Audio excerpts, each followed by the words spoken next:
Katikkiro Charles Peter Mayiga akiguddeko olwaleero ku kisaawe ky'e Kasana Luweero wakati w'omupiira gwa Buluuli ne Bulemeezi babadde bagulawo empaka z'amasaza ga Buganda era nga Buluuli ewangudde Bulemeezi ku ggoolo emu bweti naye ekibadde eyo nkoko baana Katikkiro Charles Peter Mayiga ayeevumye ekyokuba nti omupiira guno ate yagutegese anti abantu obwedda babanja kabaka nga buli basambayo omupiira paase nga abantu bafuwa evuvuzera nga babuuka mu bbanga bagamba twagala kabaka. Katikkiro Charles Peter Mayiga okugula omupiira ne bamugamba sigwe kabaka twagala kabaka ebigambo byonna bibadde bibanja kabaka. Katikkiro Charles Peter Mayiga n'asoberwa eka ne mu kibira n'atunula ero n'atunula eri ng'asobeddwa ekyokugamba abantu naye nga era omukalukalu bw'atajja buseera ne yeekazaakazaawo omupiira ne gugenda mu maaso naye nga eddakiika 9 kyonna ziweddeko ng'abantu babanja kimu kabaka nti tuzze twagala kabaka ekituleese tuzze kubanja kabaka nkulabidde ekibadde ku kisaawe lwaki sikutwalayo nawe ne weerabirako ku kibaddeyo ng'abaana abaganda babanja kabaka abo bonna nga bw'obalaba bazze ku kisaawe nga bali ku kimu kubanja Ssaabasajja kabaka wa Buganda nga bagamba ebbanga lyonna tulaba ku kabaka waffe mutubuzaabuza kati twagala kabaka katutandike tuti.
Twagala kabaka Bulemeezi twagala kabaka kigambo kyokka ekibadde ku kisaawe nga kibuutikidde ekisaawe kyonna ng'abantu bayimba kimu twagala kabaka. Kati nno Katikkiro Charles Peter Mayiga ebigambo ne bimusobako ne bimusobera aneebuuza ekyokuddamu ekyokwogera anayagala ekisaawe akidduke ng'ate omupiira gulina okuggwa n'abuuza okyalina okukola. Nagamba waliwo abapikamu omuliro ne banoonya babeeko bye bakwata baliida naye nga tewali liida n'omu akwatibwa nozolaba ng'abantu bonna bassa kimu ng'ekiri e Kenya nti abantu bonna basazewo kimu babanja kimu omusolo gukole ki gugaanibwe. Kati nno ne ku masaza bwe kibadde nga bonna tewali abakulembeddemu ge bagamba nti oyo yabakulembeddemu mukwate kamata ng'abantu bonna bagamba kimu nga tusobola kubayoola nga Katikkiro Peter Mayiga kati Charles bamubanja kabaka ekisaawe kyonna ne kijjula omuliro nga bw'okiraba n'abulwako ky'abaakola. Era bino bwe bimusobedde okubaako ng'okwetaasa ebigambo by'ayogedde kansoke nkuwe omupiira kuba guwedde nga guwedde goolo emu ku bwereere nga Buluuli ekubye Bulemeezi goolo mmeka goolo emu. Kati Abalemeezi ne batabuka nti batukubye lwakuba kabaka taliiwo. Kansoke ku ebigambo bya Katikkiro Charles Peter Mayiga ayogedde ku mbeera eno. Era bakoze nnyo ab'Ebulemeezi okutereka olusamba luno tubeebaza nnyo neebaza ne minisita avunanyizibwa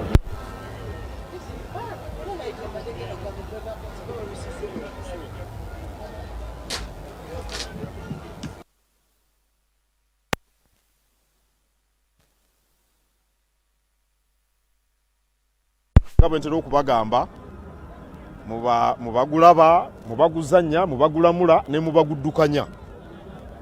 Bwe tusamba nga omupiira gwa abagulimu bonna balina empisa omutindo gujja kulinnya era naddala bano abavubuka bajja kuganyulwa nnyo kubanga n'aba batunuulidde babeerawo bangi naye bwe babeerawo obusambattuko tebabeerawo.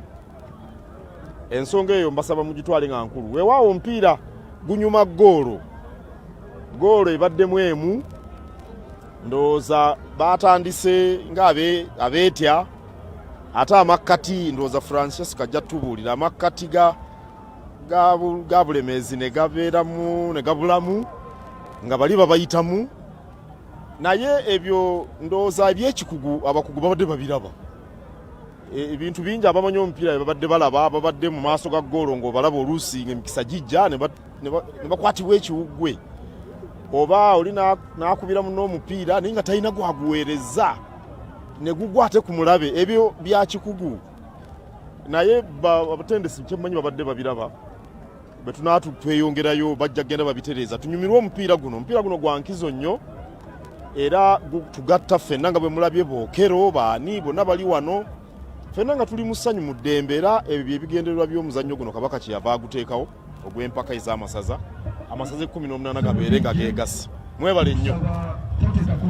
Tuyanzege ndowooza owulidde bw'abadde ng'ayogera agambye mbu omupiira gusaanamu empisa ekitegeeza mbu abadde babanja kabaka ate babadde na mpisa n'olwekyo mbu ye alwanirira mpisa era ekyo tayagadde okukikoonako wadde wabula akivunzingiddemu ako mbu tubeere n'empisa omupiira gujja okugenda mu maaso naye nga bo bamubanjiriza kutwagala kabaka. Kale byebyo bivudde Luweero w'obulenzi Kasana. Omukama Katonda asaba bakuume tujja kuba tuddamu banywanyi mwerabu.